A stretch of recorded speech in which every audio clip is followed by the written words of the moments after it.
I am Aria. I am 28 years old. The night that everything shattered began as nothing more than a family dinner, the kind of suffocating gathering that always left me hollow. The air smelled of roasted lamb and over-seasoned potatoes, the kind of food my mother insisted was tradition, though none of us ever enjoyed it. Candles flickered across the polished mahogany table, shadows stretching like claws against the walls. We all sat there, my parents, my younger sister, my aunt, a cousin or two, wearing the masks we had perfected for years. Pretending closeness, feigning warmth, forcing laughter at empty stories that never meant anything. But beneath that fragile surface was tension, years of unspoken resentment, a web of grudges that wound tighter with every clink of a glass. When dessert came, silence draped itself across the table like a thick veil, and then my mother, always the center of cruelty, always the queen of barbed remarks, leaned forward, lips curling in disdain, and whispered the words that cracked the illusion. She said, "I wish she'd never been born." Her voice was quiet, almost playful, but sharp enough to pierce bone. The others laughed, nervous, complicit, unwilling to confront her venom. The laughter echoed, bouncing off the walls, amplifying the humiliation. My chest burned as though set ablaze, my skin prickled, my stomach churned, yet I placed my fork down carefully, deliberately, because I refused to let her see me crumble. My heartbeat thundered in my ears, but my smile was steady, controlled, almost serene. And then, with a calmness that frightened even me, I answered her with a single line, words that sliced through the room with surgical precision, silencing every voice at the table. The air shifted, the laughter died, and the weight of truth pressed down so heavily that even she, the woman who thrived on domination, found herself speechless. That was the moment I reclaimed power, the moment I chose not to drown in her cruelty but to rise from it. I stood, collected my coat, and walked away, leaving behind their frozen faces and brittle silence, knowing this night was only the beginning of a reckoning they never saw coming. I left the house that night with the winter wind clawing at my cheeks, the cold slicing through my thin coat, but none of it compared to the chill burning in my veins. My footsteps echoed on the pavement, the sound rhythmic, like the pounding of war drums that marked the start of something inevitable. Each stride carried me further from that table, from the suffocating walls that had imprisoned me my entire life, yet deeper into the storm I had just unleashed. My mother's words replayed in my mind, not as wounds but as fuel, her voice etched in acid against my bones. 4 years, I had swallowed her insults, endured her dismissals, absorbed her manipulations like a sponge desperate for approval that never came. Every belittling comment, every time she made me feel invisible, every moment she chose my sister over me, it had stacked, one insult over another, forming a mountain of rage I had buried in silence. But tonight was different. Tonight, something inside me fractured, not in weakness but in transformation. I could feel the shift in my body, the awakening of a fire that could no longer be smothered.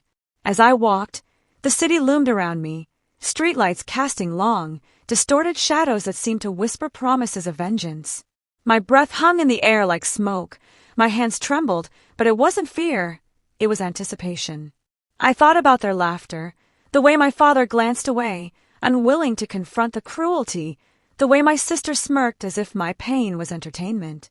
I thought about how they had all conspired, silently, for years, choosing comfort over truth, complicity over courage. And I knew then that I couldn't just walk away and let the cycle continue. They needed to see me, not as the girl they ridiculed, not as the scapegoat they could discard at will, but as something far more dangerous, the one who remembered everything, the one who would turn their laughter into screams. That night I didn't go home.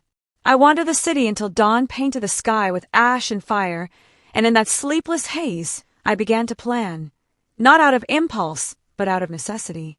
Because sometimes survival isn't enough. Sometimes you need to strike back so hard that the echoes of your revenge are impossible to ignore.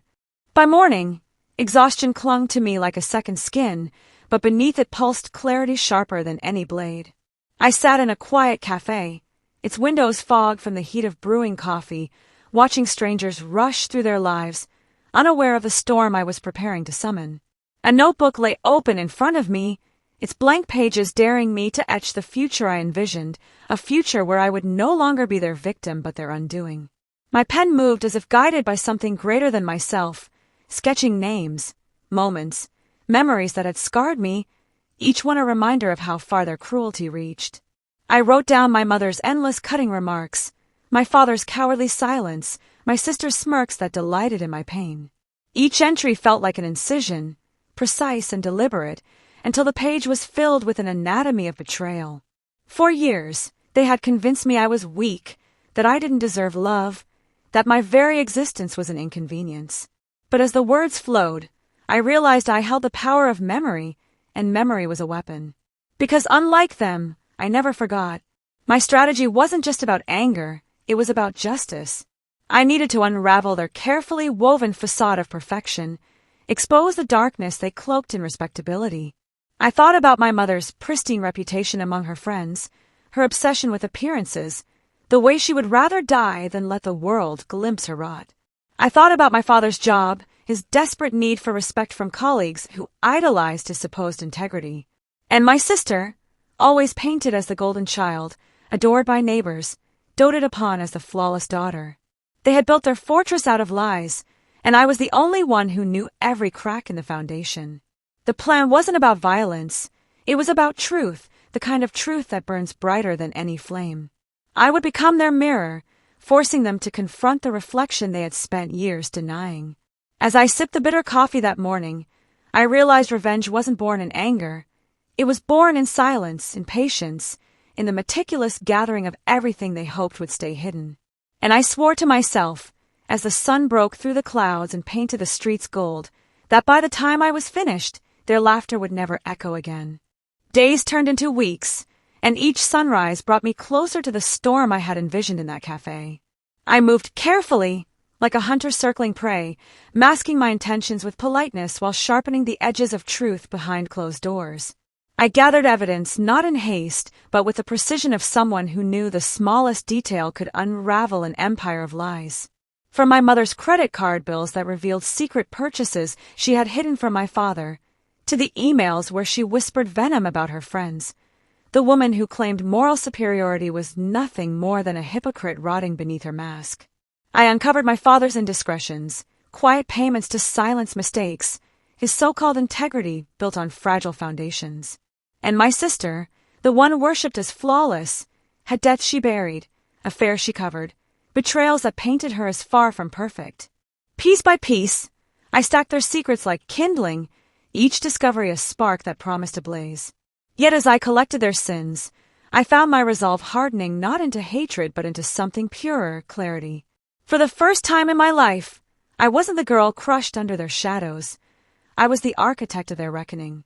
Nights were the hardest, lying awake in silence as my mind replayed the moment at the dinner table, my mother's words slicing through me like glass, the other's laughter stabbing deeper than knives. Those echoes kept me awake, but they also kept me moving forward, reminding me why none of this could be abandoned.